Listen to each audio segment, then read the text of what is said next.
नमस्कार दोस्तों, मेरा नाम डॉक्टर मोहित मदान है। मैं बोन एंड जॉइंट स्पेशलिस्ट हूँ, specialised in knee and shoulder arthroscopic surgeries. आज हम बात करेंगे एसीएल इंजरी के बारे में। एसीएल इंजरी क्या है और एसीएल इंजरी में क्या ट्रीटमेंट होता है। यह एक नी का मॉडल है जिसमें ये थाई बोन है, अपर बोन, ये लेग बोन है। ये थाई की बोन यानी जांग की हड्डी, ये नीचे लेग बोन है। इसके बीच में लिगामेंट होते हैं, दो साइड के लिगामेंट। आगे वाला लिगामेंट हम उसको एंटीरियर क्रूशिएट लिगामेंट कहते हैं, जो कि ऊपर की हड्डी को नीचे की हड्डी से जोड़ता है। पीछे की तरफ एक लिगामेंट तो होता है जिसे हम पोस्टीरियर क्रूशिएट लिगामेंट कहते हैं। आज हम एंटीरियर क्रूशिएट लिगामेंट और एंटीरियर क्रूशिएट लिगामेंट इंजरी के बारे में बात करेंगे। जैसे हमने बात किया ACL ligament injury, jumping running यानी स्पोर्ट्स इंजरीज या में जब आप रनिंग या जंपिंग करते हैं उस टाइम आपका फुट अगर कहीं पे हॉल्ट हो जाता है, जाम हो जाता है और आपका अपर बॉडी मूव करता है, एक सडन ट्विस्टिंग फोर्स आता है नी के ऊपर और एक जर्क लगता है, नीचे का पैर जो है जम जाता है, तो यह लिगामेंट अक्सर टूट जाता है। एसीएल लिगामेंट इंजरी को हम कैटेगराइज करते हैं डिपेंडिंग अपॉन एसीएल लिगामेंट कितना टूटा, आधा, आधे से कम या उससे ज्यादा, उसको हम पार्शियल इंजरी कहते हैं जिसमें आधा या उससे कम टूटता है, और फुल थिकनेस टियर कहते हैं जब ये पूरा टूट जाता है।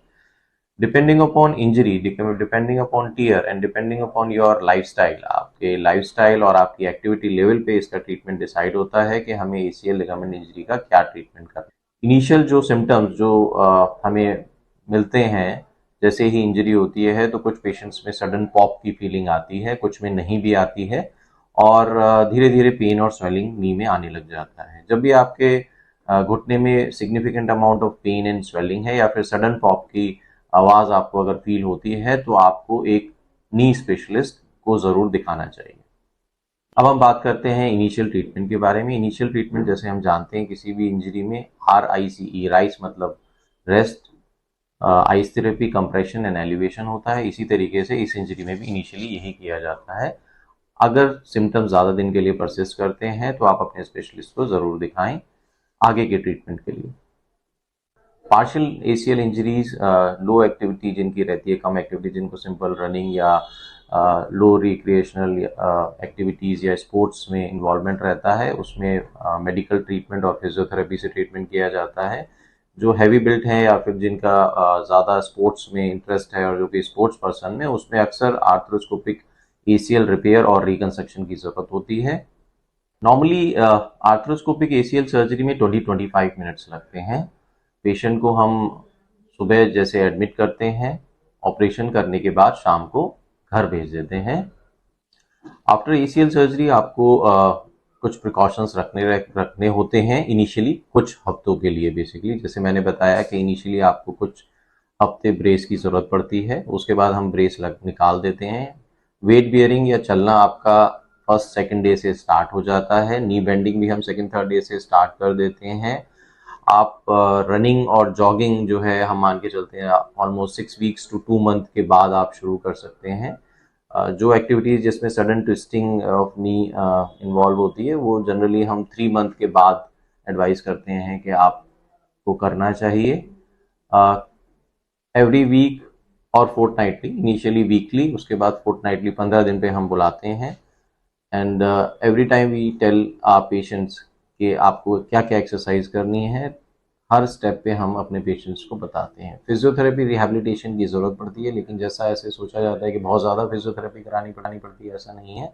बट हाँ, डेफिनेटली आपको थोड़ा सा इनिशियल पीरियड में केयर करने की ज़रूरत पड़ती है, और जो एक्सरसाइजेज आपको बताएं वो आपको करनी होती है, so that you can rebuild our knee. और रिहैबिलिटेशन से ऑलमोस्ट पूरी अगर आप एक्सरसाइज करते हैं, आपकी नी की स्ट्रेंथ वापस लौट आती है और आप स्पोर्ट्स अपने दोबारा से खेलना शुरू कर देते हैं। एसीएल लिगामेंट सर्जरी आर्थ्रोस्कोपिकली जो हम करते हैं तो सक्सेस रेट बहुत अच्छे हैं। We call it almost 100% basically, because in an ACL deficit knee, या जिस घुटने में एसीएल नहीं है या टॉर्न हो गया है, अगर हम उसमें एसीएल रिपेयर कर रहे हैं या रिकंस्ट्रक्ट कर रहे हैं, तो हम कुछ घुटने से या कुछ नेगेटिव नहीं कर रहे हैं, हम पॉजिटिव ही कर रहे हैं। या फिर जो घुटना एसीएल डेफिसिट हो गया है उसमें उसका एसीएल वापस लेके आ रहे हैं। Whatever ACL reconstruction we do, we try to make that ligament stronger than previous, that that means जो भी आप रिकंस्ट्रक्शन करते हैं उसमें हम पहले से ज़्यादा मजबूत ACL को कर देते हैं। हम लगभग 15 साल से ज़्यादा आर्थ्रोस्कोपिक ACL रिकंस्ट्रक्शन सर्जरीज कर रहे हैं। दिल्ली NCR में ही नहीं, यूपी हरियाणा में भी कई हॉस्पिटल्स हैं और कई सेंटर्स हैं जहाँ पे हम लास्ट 15 ईयर से आर्थ्रोस्कोपिक ACL और other arthroscopic surgeries knee joint और शोल्डर जॉइंट की कर रहे हैं। We are giving support to other hospitals and other doctors as well for their patients to get good results